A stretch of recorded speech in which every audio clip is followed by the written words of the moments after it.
tutungo na tayo sa pinaka-highlight ng Olympics 2024 para sa mga Pilipino. At yan ay walang iba kung hindi si Carlos Yulo.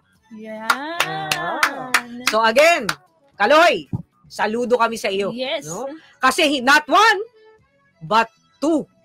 Gold. At hindi bronze, hindi silver, but gold medals. Excellent! He took his gymnastic career to the next level talagang nung 2016. Paano, no? coach? Sineryoso niya yan by living in Japan to train there.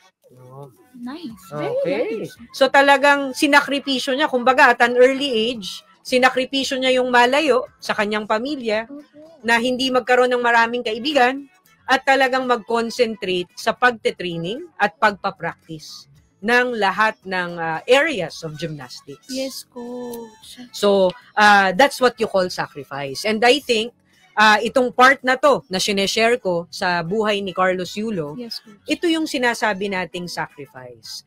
Because success doesn't happen overnight.